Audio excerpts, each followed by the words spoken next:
Hello students, last time जहाँ से हमने लीव किया था हम वहीं से स्टार्ट करते हैं। स्टैंडर्ड 8 आपने पूरा चैप्टर रीड कर लिया होगा, उसके आगे हम समझते हैं। हम अभी तक ये माइक्रो ऑर्गेनिज्म के बारे में हमने इस चैप्टर में पढ़ा था। आज हम पढ़ेंगे केमिकल मेथड।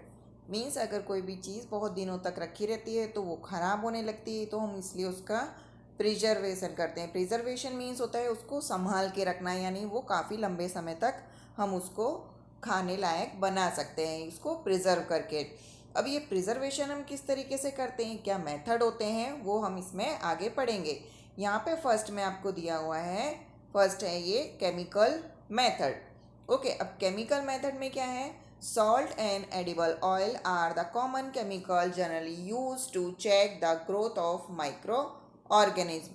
यानी नमक और जो खाने वाला जो कोई भी तेल हो वो माइक्रो ऑर्गेनिज्म के ग्रोथ को रोक देता है, यानी स्टॉप कर देता है। चेक मीन्स होता है स्टॉप कर देना।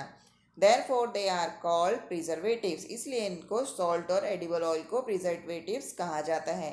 वी एड सॉल्ट और acid preservatives to pickles to prevent the attack of microbes. इसलिए कुछ अचार में भी नमक और कुछ ऐसे एसिड मिलाए जाते हैं जिससे कि अचार बहुत लंबे समय तक रहे और उसमें हम माइक्रोब्स का अटैक को रोक सकें। Sodium benzoate and sodium meta bisulphite are common preservatives. ये दोनों एक ऐसे प्रिजर्वेटिव्स हैं जो हम प्रिजर्वेशन के लिए मिलाते हैं मटेरियल में। These are also use in jams and sauces to check their spoilage. इसलिए इन कुछ एसिड्स को मिलाया जाता है जैम के अंदर और सॉस के अंदर, जिससे कि ये काफ़ी लंबे समय तक प्रिजर्व रह सके। नेक्स्ट पॉइंट आता है प्रिजर्वेटिव बाय कॉमन सॉल्ट। अब यहाँ पे अलग अलग मेथड हम सीखेंगे। सबसे पहले है सॉल्ट। तो salt has been use to preserve meat and fish for age. यानी अगर नमक को हम लगा के रख देते हैं फिश पे या मीट पे तो वो खराब नहीं होता है। Meat and fish are covered with dry salt to check the growth of bacteria. यानी ये मीट और जो फिश है जब इनको ट्रांसपोर्टिंग किया जाता है काफ़ी लंबी जगह तक तो वह उसमें सॉल्ट से उसको प्रिजर्वेटिव किया जाता है ताकि इसमें बैक्टीरिया का अटैक ना हो।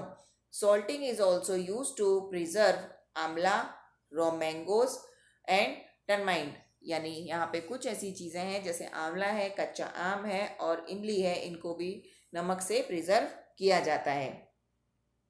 नेक्स्ट आता है preservation by sugar. Jam and jelly and sauces are preserve by sugar. यानी जैम, जेली और सॉस को शुगर से प्रिजर्व किया जाता है।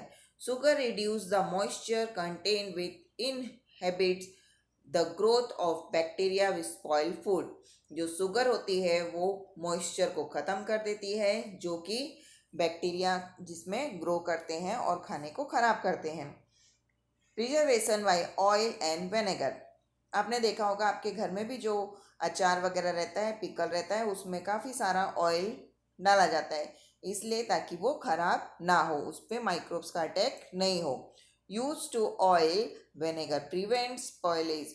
यानी अगर ऑयल और विनेगर को प्रिवेंट के लिए, स्पॉइलेज मीन्स खराब चीज़ों को होने से बचाने के लिए यूज़ किया जाता है of pickles because bacteria can not live in such an environment. क्योंकि इस तरीके के यानी जो ऑयल है और विनेगर पे है उस पर कभी भी बैक्टीरिया अटैक नहीं करते हैं। Vegetable, fruits, fish and meat are often preserve by this method. ये कुछ अलग जो वेजिटेबल है, फ्रूट, फिश, मीट, इन सबको भी इसी मेथड से प्रिजर्व किया जा सकता है। Heat and cold treatment. अब आपको पता है नॉर्मली अगर हम देखते हैं कि हमारे घर में जो भी खाना कभी बच जाता है तो हम क्या करते हैं, उसको फ्रिज में रख देते हैं ताकि वो जल्दी स्पॉइल ना हो। You must have observe your mother boiling milk before it is store और यूज। ओके, आपकी मम्मी जब भी मिल्क को लेती हैं तो उसको सबसे पहले बॉईल करती हैं। बॉइलिंग किल मैनी माइक्रो ऑर्गेनिज्म। अगर कोई चीज़ को आप बॉईल करते हो तो उससे बहुत सारे माइक्रो ऑर्गेनिज्म किल हो जाते हैं। Similarly we keep our food in refrigerator. इसी तरह से आप अपना बचा हुआ खाना भी या कुछ खाना रेफ्रिजरेटर में रखते हैं। Low temperature inhabits the growth of microbe. यानी जो कम टेम्परेचर होता है वो भी माइक्रोब्स के टेम्परेचर उससे ग्रोथ को रोक देता है. Why does the milk that come in packets not spoil? My mother told me that the milk is pasteurized. What is pasteurization? अब एक जैसे आप खुद ही स्टूडेंट, आप खुद भी सोचने लगोगे कि जो मिल्क है वो तो पैकेट्स में आता है, तो वो ख़राब क्यों नहीं होता है. तो उसकी मम्मी ऐसा जवाब दे रही हैं कि उसको पॉस्चराइज किया जाता है. तो अब पॉस्चराइजेशन मीन्स क्या होता है? पॉस्चराइजेशन मीन्स होता है कि सबसे पहले आप मिल्क को वहाँ बहुत उसको बॉईल करते हैं, उबालते हैं, फिर उसको तुरंत ही ठंडा कर दिया जाता है और पैकेट किया जाता है. ओके, दैट इज़ पॉस्चराइजेशन, जिससे कि जो मिल्क है वो ख़राब नहीं होता है. ओके, यहाँ पे हम देख लेते हैं किस तरह से पॉस्चराइजेशन ने एक्सप्लेनेशन किया है. Pasteurised milk can be consumed without boiling as it is free from harmful microbes. सबसे पहले इसको बॉईल करने से क्या होता है, इसमें कंज्यूम जो होते हैं बैक्टीरिया वगैरह, वो माइक्रोब्स जो होते हैं वो ख़त्म हो जाते हैं. The milk is heated to about 70 degree Celsius for 15 to 30 minutes. यानी उस मिल्क को 70 डिग्री सेल्सियस पे उसको बॉईल किया जाता है, हीट किया जाता है, एंड 15 से 30 मिनट सेकेंड तक, and then suddenly chilled and store, और तुरंत ही उसको ठंडा करके स्टोर कर दिया जाता है. By doing so it prevent the growth of microbe. ये मेथड माइक्रोब्स के ग्रोथ को स्टॉप कर देता है. This process was discovered by Louis Pasteur. It is called pasteurisation. ये एक साइंटिस्ट या हम कोई भी वैज्ञानिक बोल सकते हैं जिन्होंने डिस्कवर किया था, लॉइस पॉस्चर ने, इसलिए इनके नाम पे ही इसको पॉस्चराइजेशन कहा जाता है. Storage and packing. किसी भी चीज़ का हम स्टोरेज लंबे समय तक और किस तरह से कर सकते हैं.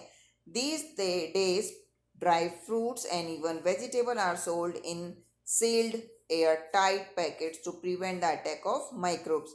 यानी इन सब चीज़ों को क्या होता है, एयर टाइट पैकेट्स में रखा जाता है जिससे कि माइक्रोब्स का इनमें अटैक ना हो. अब यहाँ पे हमारा एक नेक्स्ट टॉपिक जो हमने आगे पढ़ा था, नाइट्रोजन फिक्सेशन. यानी ये क्या चीज़ है नाइट्रोजन फिक्सेशन.